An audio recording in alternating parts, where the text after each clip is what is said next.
6월은 호국 보훈의 달이다. 이렇게들 국가에서 얘기를 하고 있습니다.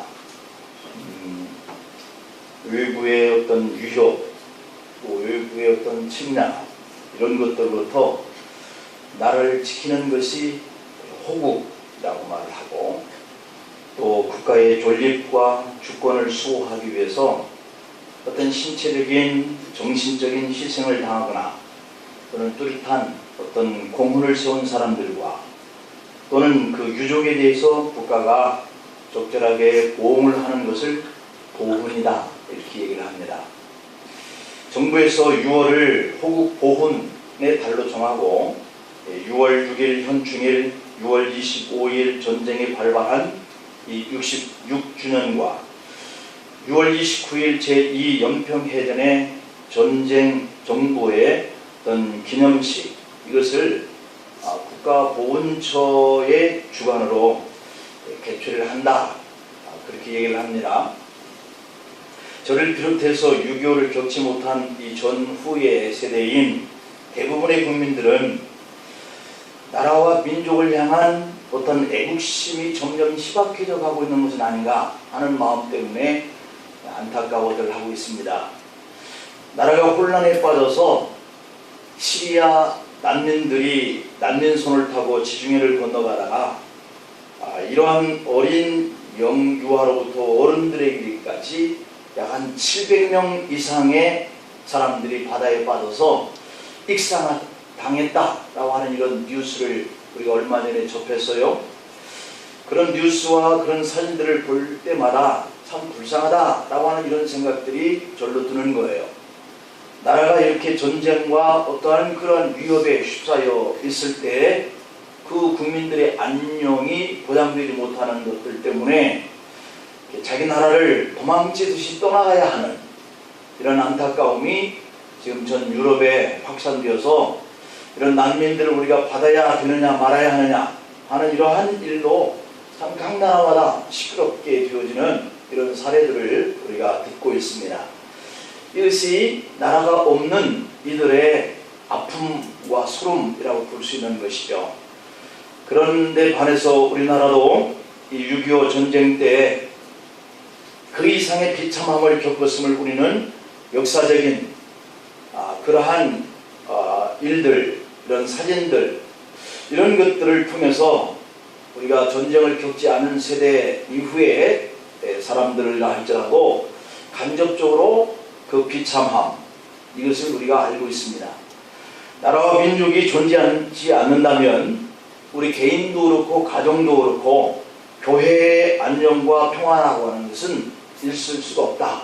그래서 우리가 일제강점기나 전쟁의 점령지였던 이런 곳에서 이 신앙을 지켜가는 것, 교회를 세워가는 것들을 핍박하고 죽음을 당한 우리의 기독교인들의 그런 순교적인 그러한 역사도 우리가 들어서 알고 있듯이 그만큼 이 나라가 중요하고 평화가 중요하다라고 하는 것을 언급하고 있는 그런 역사적인 그런 사실이다라고 볼 수 있어요. 그래서 나라를 빼앗긴 채 2000년 동안 세계에 흩어져서 망명세월을 하던, 그리고 2차 세계대전 때 독일의 히틀러에 의해서 600만 명의 학살당한 이 유태인들, 이스라엘 백성들, 그들의 나라 사랑이라고 하는 것은 얼마나 지극한가 하는 것을 세계적으로 과시를 하고 있죠. 아주 작은 영토에 불과하지만 나라를 빼앗겨봤던 그 비극을 겪었었던 나라이기 때문에 다시는 그러한 일을 겪어서는 안 되겠다라고 하는 생각을 가지고 이스라엘은 여자들도 고등학교를 졸업한 후에 모두가 다 국방의 의무를 지고 군대의 의무를 감당하고 있다고 하는 거예요. 우리나라는 세계적으로 유일하게 남북으로 분단된 그런 국가죠. 지금도 북한은 김정은의 공산당 정권은 3대째를 이어서 적화 통일을 위해서 핵무기를 개발을 하고 있고, 미국에서도 얼마 전에 그들이 지금 핵무기를 5개 내지 6개를 보유하고 있을 것 같다, 이렇게 예고하고 있는 뉴스를 우리가 보았는데, 이들은 이렇게 남한을 호시탐탐 위협하고 지금도 광기를 부리고 있다. 어제 뉴스를 보니까 요즘 외국 식당에서 일하던 그런 종업원들이 도망치는 사례가 드러나자 김일성의 동생 김철주가 나라를 위해서 그 지키기 위해서 전쟁에서 이렇게 순교하는 이러한 일을 이렇게 부각시키면서 이렇게 의리 있는 그러한 분이었다라고 하는 것을 막 과시하는 거예요. 김철주라고 하는 김일성의 동생 그분이 정말 의리 있는 사나이였다. 그래서 나라를 위해서 이렇게 죽어가면서도 나라를 수호해야 된다고 하는 외침을 이렇게 방영하는 모습을 보여주더라고요. 그게 뭐냐면 나라를 위해서 싸우다 죽자, 나라를 위해서 이렇게 살아야지, 도망쳐서는 안 된다 라고 하는 어떤 그런 의리정신을 지금 그들에게 세뇌시키고 있는 것이죠. 이런 특수한 상황이 놓인 우리 민족을 위해서 우리 그리스도인들이 이 6월의 복음의 달을 맞이해서 나라를 사랑하는 마음을 가지고 더욱더 기도하는 것 잊어서는 안 될 줄로 믿습니다. 국가보훈처는 고 이경복 또 고 백성흠 이 공군 그 당시에 상사했던 분들을 소유로 이렇게 그들의 진급을 이렇게 해주면서 그들이 보상을 해주고 있는 상태에 있는데 2016년 6월에 6.25 전쟁 영웅으로 이 두 사람을 선정을 했다. 이렇게 보도를 해놓고 있어요. 6.25 전쟁이 발발한 지 채 일주일도 안 돼 있는 때에 이 북한군이 한강을 건너서 빠르게 남하를 하고 있는데 이 후방에 있는 우리 군대 국군에서는 지금 그들이 어느 위치에 있는가 하는 것을 알아야 전쟁을 방어하는 준비를 할 수 있었던 그런 때에 그 당시 적의 상황을 정확하게 알아내기 위해서는 항공정찰 이외에는 알 수 있는 방법이 없었다. 그래서 이 6.25 전쟁이 발발했을 때 대한민국 공군이 보유하고 있었던 정찰기는 고작 L5라고 하는 연락기 12대, T6이라고 하는 훈련기 10대, 그러니까 22대가 이 공군이 활용하는 비행기 전부였다라고 하는 거예요. 이 6.25 전쟁 발발 당시 그 미국에서 모든 것들 군사 전쟁 무기 이런 것들을 다 회수해서 가버렸기 때문에 이런 전쟁을 맞이했다라고 하는 동기도 이야기를 하고 있는데 그 당시 우리가 가지고 있는 이 항공기 비행기라고 하는 것은 고작 이거 훈련기 그리고 연락하는 그런 비행기 이렇게 22대 정도가 전부였다. 그래서 탱크를 북한군이 한강 철교를 이렇게 넘어서 도하기 시작할 때 당시 공군 상사였던 이경복 상사와 백성흠 상사는 적들이 한강 철교를 이용해서 탱크를 도하시키는 이런 것으로 보인다. 그래서 이 적들의 움직임을 정찰하기 해라 하는 이러한 명령을 받고 이렇게 날아올랐어요. 이경복 상사와 백성흠 상사가 한조가 되어서 급조된 폭탄을 싣고 수원기지를 일으켜서 흑석동 상공으로 날아올랐다는 거예요. 한강 인도기를 발 아래 보면서 한강 철교 쪽으로 기술을 올려 북쪽 어귀를 살피던 그런 중에 이 북한군의 대공 사격에 비행기가 피격지고 말한 거예요. 그 피격을 당해서 연기가 나는 이런 상태 속에도 그 순간 이 두 상사는 적의 탱크 수십 대를 발견하고 기체 일부가 적탄에 피격돼 점점 심각한 이런 상황 속에서도 불구하고 수원 기지에다가 적진의 상황을 무전으로 알렸다는 것이에요. 이 정찰 보고로 미 공군 전투기의 공격을 유도해서 이 북한군이 한강 도하하는 것을 지연시킬 수가 있었다라고 하는 것이죠. 무전 보고 후에 기지에서 이제는 복귀해라 라고 하는 명령이 떨어졌지만 기체 손상으로 인해서 수원까지 복귀하는 것이 불가능하다는 이 사실을 알고 이경복 상사와 백성훈 상사는 적 탱크를 향해서 비행기 기술을 돌렸습니다. 그리고 잠시 후에 적진을 뒤흔드는 커다란 폭음과 함께 이경복 상사와 백성훈 상사는 장렬히 산화를 했다라고 하는 거예요. 이 두 사람의 희생으로 아군은 적군이 한강 도하를 하는 것을 지연시켰고 아군이 후퇴와 그 비지상군의 참전에 필요한 시간적 여유를 확보할 수 있었고 수많은 인명의 피해를 줄일 수가 있었다라고 하는 것이 인정되어서 2016년도 6월에 전쟁 영웅으로 이 두 사람이 선정이 되었다라고 하는 겁니다. 우리나라도 나라를 위한 기도의 영웅들이 이렇게 많은 것을 우리가 역사적인 그러한 그 책들을 보고 또 기록되어 있는 전해지는 이야기를 들어보면 참 많은 인물들이 있어요. 그런 거로 오늘 우리도 나라가 있어야 평화가 유지되고 그런 가운데 속에서 우리가 복음도 전할 수 있는 것이기 때문에 이런 나라와 민족의 장래를 위해서 우리가 기도하는 그러한 것을 우리가 잊지 않아야 될 줄로 믿습니다.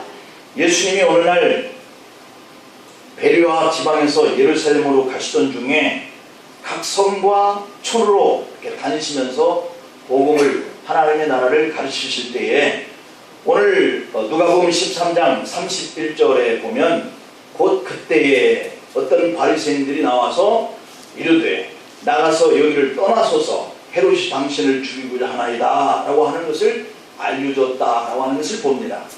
그러니까 어떤 이가 주님께서 그 마을에 들어오는 이 사실을 보고 여기 들어오면 당신은 죽는다 그러니 빨리 피신하라 이런 정보를 알려줬다라고 하는 내용이죠.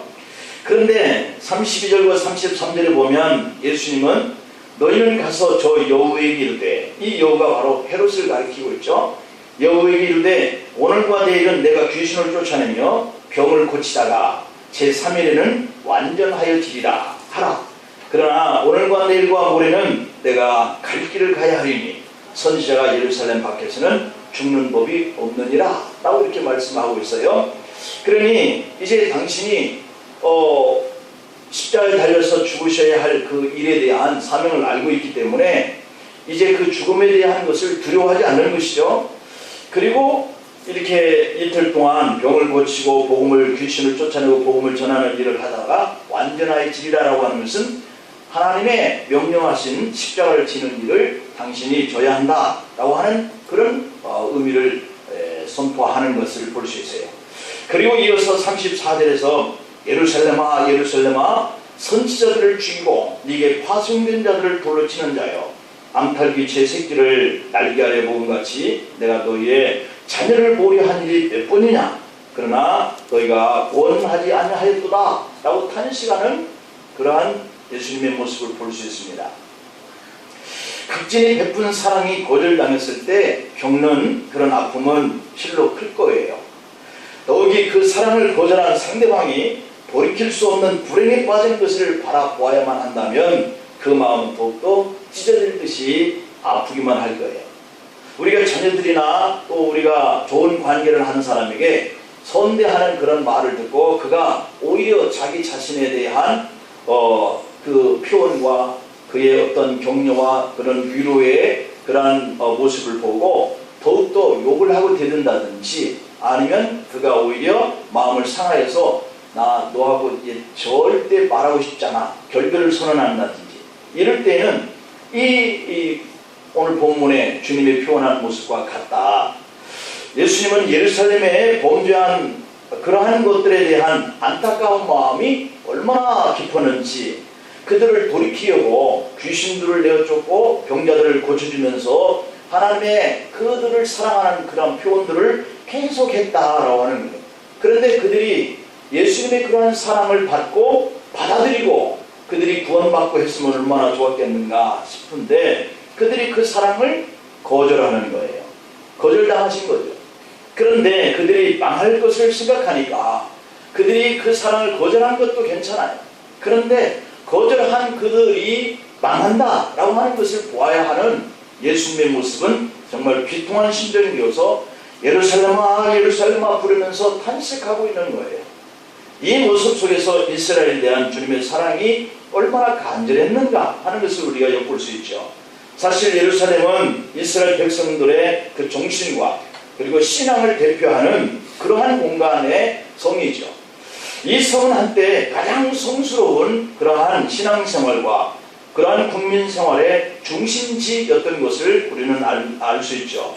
하나님의 도성 예루살렘, 이것은 하나님이 이 세상에 그 어떤 모든 성보다도 더 사랑하신 곳이고, 그래서 그곳에 예수님이 가셨던 곳이고, 그래서 하나님의 전을 세우시고 예배를 받기 원했던 그런 성지라고 하는 곳이에요. 그래서 예루살렘을 칭하여서 시온의 성이다 이렇게까지 표현을 하고 있죠. 이것은 하나님의 처녀 딸이라고 표현한 곳이기도 하죠.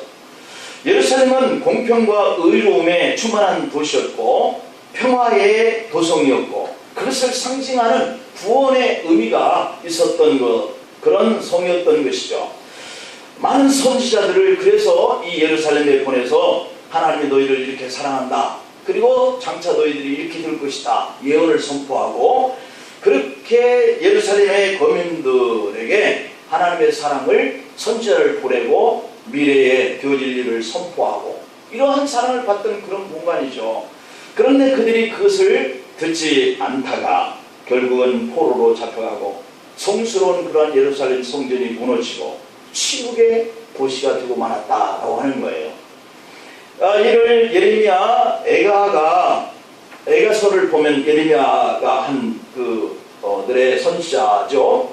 선지자들이 그들을 향해서 이런 말씀을, 예레미야 애가 2장 15절 16절에서 모든 지나가는 자들이 다 너를 향하여 박수치며 딸 예루살렘을 향하여 비웃고 머리를 흔들며 말하기를 온전한 영광이라 모든 세상 사람들의 기쁨이라 일컫던 성이 이 성이냐 하며, 네 모든 원수들은 너를 향하여 그들의 입을 벌리며 비웃고 이를 가르며 말하기를 우리가 그를 삼켰도다. 우리가 바라던 날이 이날이라.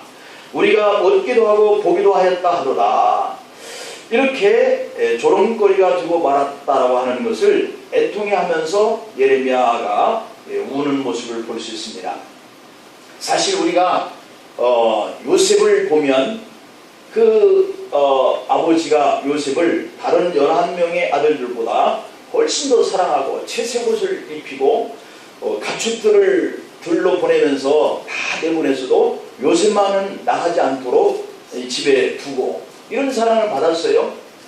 그런데 이 요셉에게 대한 그러한 질투와 미움과 시기를 다른 형제들이 다 갖고 있는 것을 볼 수 있어요. 그래서 예레미야가 지금 예루살렘을 비유적으로 빗대서 말하기를 이러한 사랑을 받았었던 그 성인데 이 성이 치욕의 도시가 되고 망하고 마니까 그 주변에서 왜 하나님이 저 사람만 사랑하냐, 왜 야곱의 아버지가 요셉만 사랑하냐, 이런 의미가 드는 거예요. 그래서 많은 사람들이 입을 벌리고 비웃고 박수를 치고 손뼉을 치고 머리를 흔들면서 조소하고 하는 이러한 성이 되고 말았다라고 하는 거예요.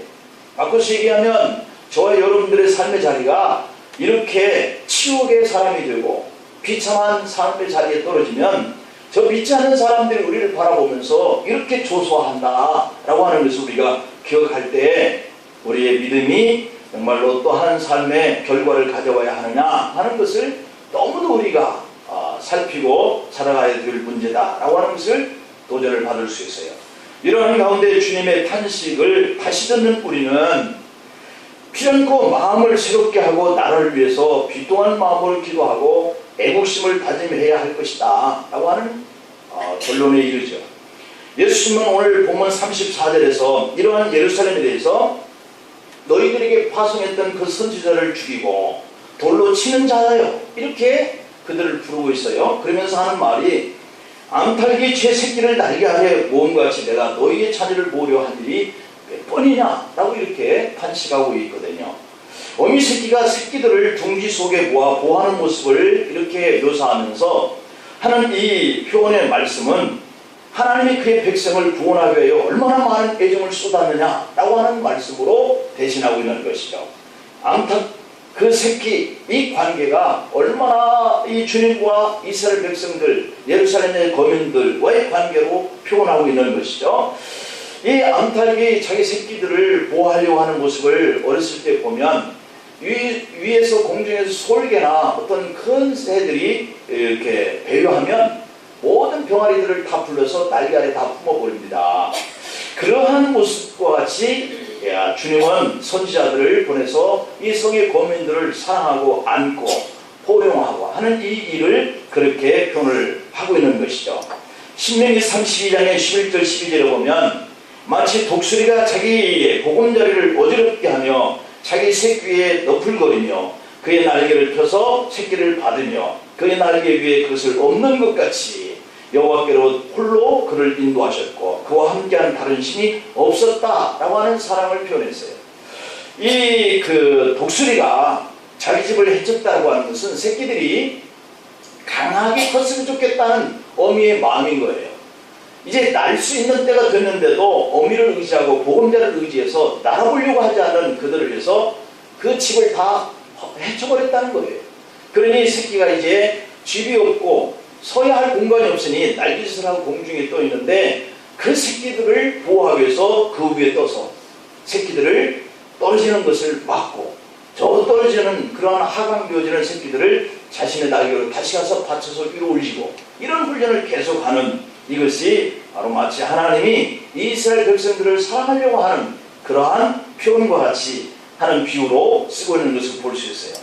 시편 36편 7절에 하나님이여 주의 인자하심이 어찌 그리 보배로우신지요 사람들이 주의 날개 긋는 아래에서 피하나이다 이렇게 표현하고 있고 이사야서 31장 5절에서 보면은 새가 날개치며 그 새끼를 보호함과 같이 나 만군의 여호와가 예루살렘을 보호할 것이라 그것을 호유하며 건지며 뛰어넘어 구원하리라 라고 하는 이런 사랑을 표현하고 있습니다. 하나님이 이렇게 그들을 사랑하였음에도 불구하고 예루살렘은 선지자들을 거부하고 하나님의 품을 떠났고 선지자들을 죽이고 파송된 자들을 돌로 쳤다라고 하는 거예요. 자기들을 사랑해서 주님이 그들에게 선지자들을 보냈는데 죽이고 돌로 치는 이 일을 보면서 보내신 자 하나님은 얼마나 가슴이 아프고 그들을 볼 때 정말 예루살렘아 예루살렘아 할 만큼 탄식의 눈물을 흘릴 수밖에 없었다. 하나님은 그 하나님의 일을 하려고 할 때마다 협조는 그만두더라도 방해하는 이들이 있었다라고 하는 것이에요.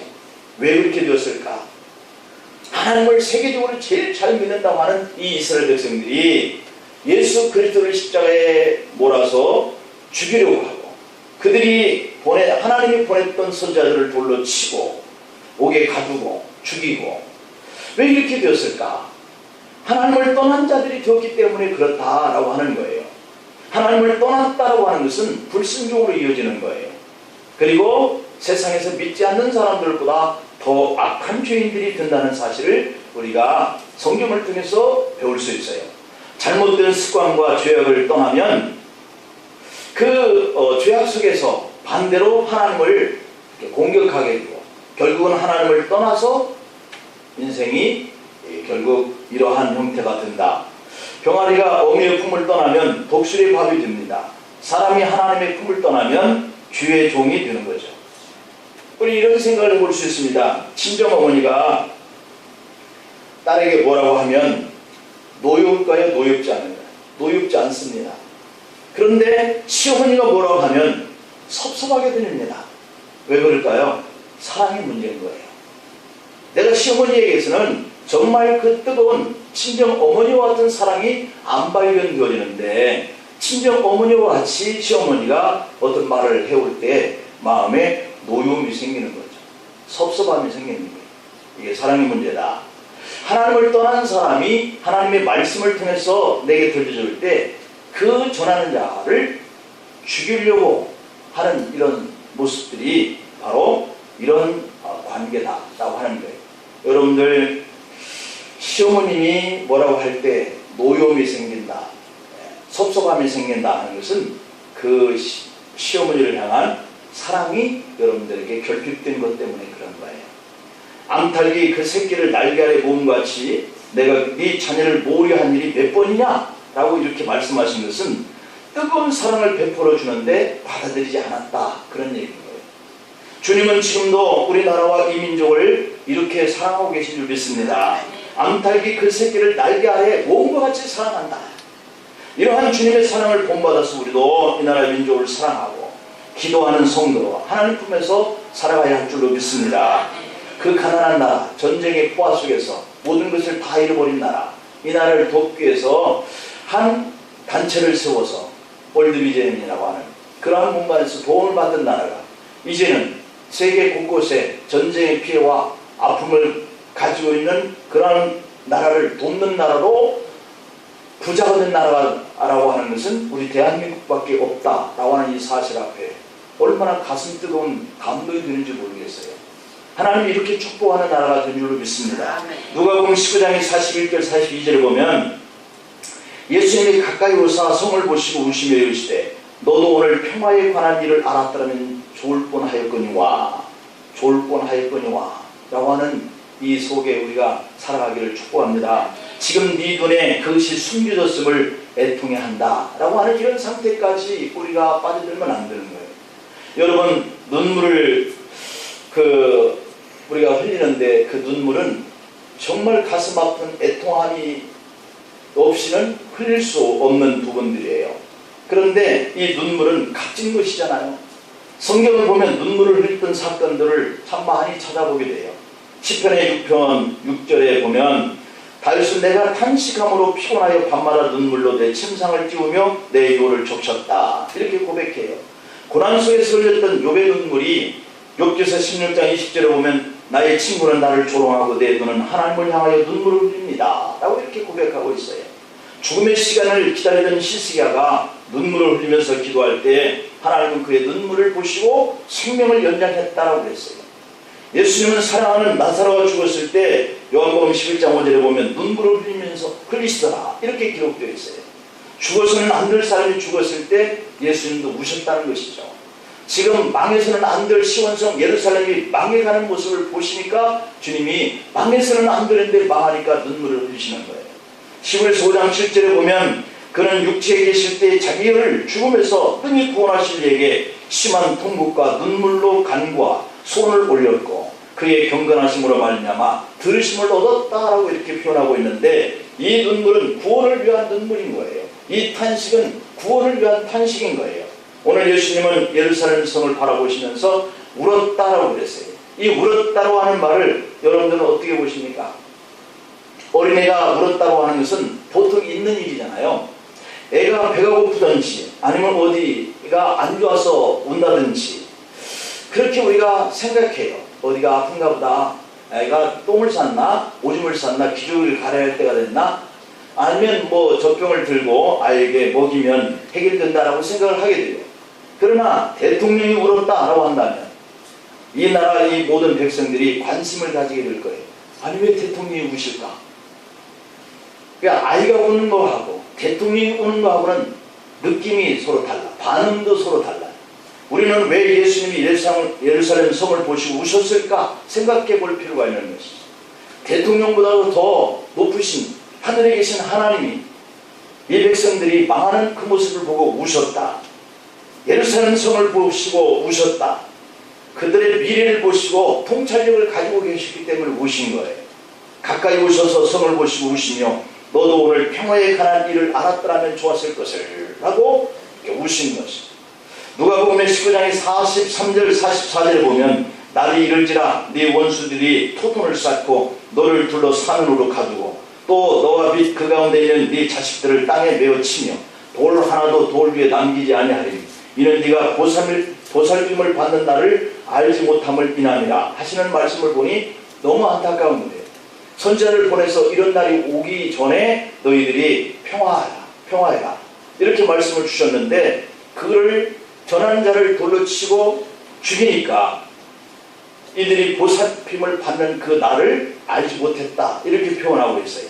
그러니 돌 위에 돌 하나도 남지 않게 되고 사람들은 내 자식들을 땅에다 내어 치는 이런 잔인한 이런 전쟁을 통해서 예루살렘 백성과 그 성의 미래가 결국은 이런 날을 당하고 만 날이 역사 속에 임한 거예요.